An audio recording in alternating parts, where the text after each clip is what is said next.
Chó hoang châu Phi vs chó sói xám. Con nào sẽ giành chiến thắng? Sói xám còn được gọi là sói gỗ. Chúng là thành viên hoang dã lớn nhất trong họ nhà chó. Chúng sinh sống ở những khu vực rộng lớn ở Bắc bán cầu. Có từ 5 đến 24 phân loài sói xám được công nhận ở Bắc Mỹ và có từ 7 đến 12 phân loài được công nhận ở Âu Á, với một phân loài ở châu Phi. Chó sói đã được thuần hóa cách đây vài nghìn năm trước và đã được nhân giống chọn lọc để tạo ra loài chó. Chó hoang châu Phi còn được gọi là chó sơn hoặc chó săn kép. Chúng là một loài chó có kích thước trung bình được tìm thấy trên khắp châu Phi cận Sahara. Trong các loài chó nhà và các loài chó hoang khác thì chó hoang châu Phi là loài dễ nhận ra nhất bởi bộ lông lốm đốm rực rỡ của chúng. Chó hoang châu Phi được cho là loài hòa đồng nhất trong số các loài chó. Chúng sống theo bầy khoảng 30 con. Tuy nhiên, loài này đang bị đe dọa nghiêm trọng, chủ yếu là do mất môi trường sống và bị con người săn bắt. Kích thước và mô tả. Sói xám có đuôi dài rậm rạp, thường có đầu đen.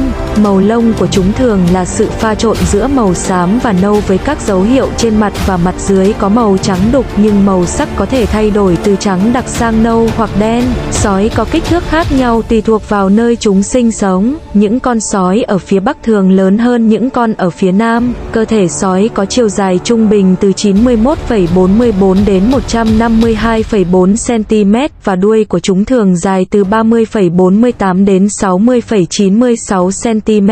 Chó sói có con cái thường nặng từ 27 đến 45 kg và con đực nặng từ 31 đến 65 kg. Đặc điểm nổi bật nhất của chó hoang châu Phi là bộ lông lốm đốm đẹp mắt khiến loài này rất dễ nhận biết. Bộ lông của chó hoang châu Phi có màu đỏ, đen, trắng, nâu và vàng với hoa văn màu sắc ngẫu nhiên là duy nhất cho mỗi cá thể. Nó cũng được cho là hoạt động như một kiểu ngụy trang, giúp chó hoang châu Phi hòa nhập với môi trường xung quanh. Chó hoang châu Phi cũng có đôi tai lớn, mõm dài và đôi chân dài, mỗi bàn chân có 4 ngón. Chó hoang châu Phi có chiều cao tính đến vai từ 60 đến 75 cm, chiều dài đầu và thân dài từ 71 đến 112 cm và có đuôi dài từ 29 đến 41 cm. Trọng lượng của con trưởng thành dao động từ 18 đến 36 kg. Trung bình, chó hoang đến từ Đông Phi nặng khoảng 20 đến 25 kg, trong khi ở miền Nam châu Phi, con đực nặng trung bình 32,7 kg và con cái nặng trung bình 24,5 kg. Phạm vi lãnh thổ.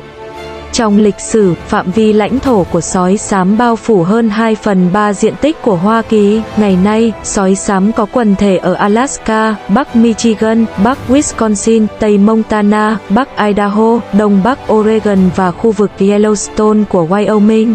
Sói Mexico, một phân loài của sói xám, đã được đưa trở lại vùng đất công viên được bảo vệ ở phía đông Arizona và tây nam New Mexico. Sói có thể phát triển mạnh trong nhiều môi trường sống từ lãnh nguyên đến rừng cây, rừng rậm, đồng cỏ và sa mạc. Chó hoang châu Phi được tìm thấy tự nhiên lang thang trên sa mạc, đồng bằng rộng mở và savan khô cằn của châu Phi cận Sahara. Người ta cho rằng chó hoang châu Phi đã từng được tìm thấy ở gần 40 quốc gia châu Phi khác nhau nhưng ngày nay đã giảm xuống. Hiện tại chúng chỉ được tìm thấy từ 10 đến 25 quốc gia. Hiện nay, hầu hết các quần thể chó hoang châu Phi chủ yếu được giới hạn ở các công viên quốc gia trên khắp miền Nam châu Phi, với mức cao nhất quần thể được tìm thấy ở Botswana và Zimbabwe. Chó hoang châu Phi yêu cầu các vùng lãnh thổ rộng lớn để hỗ trợ đàn, với số lượng cá thể trong đàn trên thực tế đã giảm số lượng do phạm vi sinh sống của chúng giảm dần. Hành vi và lối sống. Chó sói sống theo bầy đàn. Hầu hết các bầy sói có từ 4 đến 9 thành viên, nhưng quy mô có thể dao động từ ít nhất là 2 con sói đến nhiều nhất là 15 con. Đôi khi, một bầy có thể tăng lên 30 thành viên, cho đến khi một số cá thể tách ra để tìm lãnh thổ mới và thành lập bầy của riêng mình. Trong hệ thống phân cấp gói, có hệ thống phân cấp con đực và con cái. Con đực đầu đàn thống trị toàn bộ đàn, cả con đực và con cái. Con cái và con đực alpha là những con sinh sản duy nhất. Khi những con sói được 3 tuổi, chúng có thể gia nhập đàn hoặc rời đi để tìm lãnh thổ của riêng mình. Lãnh thổ mới của chó sói rời đàn có thể ở gần đàn cũ của chúng, nếu khu vực đó có nhiều con mồi. Ở một số khu vực, chó sói đã đi hàng trăm dặm để tìm lãnh thổ mới. Chó sói giao tiếp với nhau thông qua ngôn ngữ cơ thể, đánh dấu mùi hương, sủa, gầm gừ và hú. Phần lớn chúng giao tiếp với nhau là để củng cố hệ thống phân cấp xã hội của đàn. Khi một con sói muốn phục tùng một con sói nào khác, nó sẽ thu mình lại, thút thít, cụp đuôi, liếm miệng con sói mà nó muốn phục tùng hoặc nằm ngửa. Khi một con sói muốn thách thức một con sói nào khác, nó sẽ gầm gừ hoặc cụp tai xuống. Một con sói tinh nghịch nó sẽ nhảy múa và cúi chào. Tiếng sủa được sử dụng như một lời cảnh báo, và tiếng hú dùng để liên lạc ở khoảng cách xa nhằm kéo cả bầy lại gần nhau và xua đuổi kẻ thù. Chó hoang châu Phi là loài động vật rất hòa đồng, thường tụ tập thành đàn từ 10 đến 30 cá thể, có một hệ thống xếp hạng nghiêm ngặt trong đàn, dẫn đầu là cặp sinh sản ưu thế. Chúng là những chú chó hòa đồng nhất thế giới và làm mọi thứ theo nhóm, từ săn lùng và chia sẻ thức ăn, đến giúp đỡ các thành viên bị bệnh và hỗ trợ nuôi con nhỏ. Chó hoang châu Phi giao tiếp với nhau thông qua cảm ứng, chuyển động và âm thanh. Các thành viên trong bầy cực kỳ thân thiết, tụ tập lại với nhau trước khi đi săn để liếm mũi và liếm nhau, đồng thời vẫy đuôi và tạo ra những âm thanh the thé. Chó hoang châu Phi có lối sống cơ bắp, nghĩa là chúng hoạt động tích cực nhất vào lúc bình minh và hoàng hôn. Chế độ ăn. Sói là loài ăn thịt, chúng thích ăn những động vật có vú lớn có móng guốc như hươu, nai sừng tấm, bò rừng bison và nai sừng tấm. Chúng cũng săn các động vật có vú nhỏ hơn như hải ly, động vật gặm nhấm và thỏ rừng. Con trưởng thành có thể ăn 20 pound thịt trong một bữa ăn.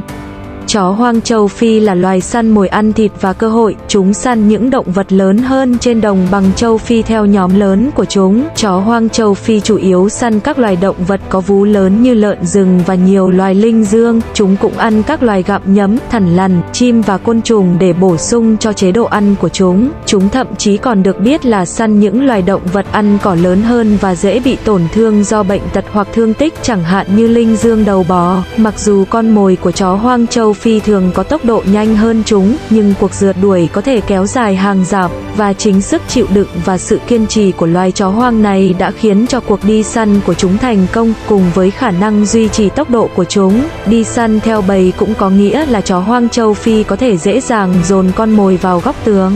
Phân tích trận chiến. Chó sói xám lớn hơn và khỏe hơn nhiều so với chó hoang châu Phi. Mặc dù có bầy đàn ít hơn nhưng sói xám có thể hạ gục những con mồi lớn hơn, nên sói xám có sức mạnh và kỹ năng chiến đấu tốt hơn. Sói xám có khả năng chịu đòn rất tốt. Một con sói xám có thể chịu được cú hút của một con bò rừng nhưng vẫn không chết. Có lẽ sức chịu đòn của sói xám sẽ hơn chó hoang châu Phi. Lực cắn của chó hoang châu Phi đạt khoảng 317 psi, trong khi lực cắn của sói xám có thể lên đến 406 psi. Ngoài ra hàm của sói xám lớn hơn nên những cú cắn của sói xám có uy lực hơn. Chó hoang châu Phi có tốc độ nhanh nhẹn và linh hoạt hơn, nhưng điều đó chưa đủ để nó chiến thắng. Từ những phân tích trên thì sói xám sẽ giành chiến thắng trước chó hoang châu Phi, nhưng đây chỉ là giả thuyết và ý kiến riêng của mình. Còn ý kiến của các bạn thì sao? Hãy góp ý dưới phần comment giúp mình nhé. Bây giờ mình xin tạm biệt và hẹn gặp lại các bạn ở video tiếp theo.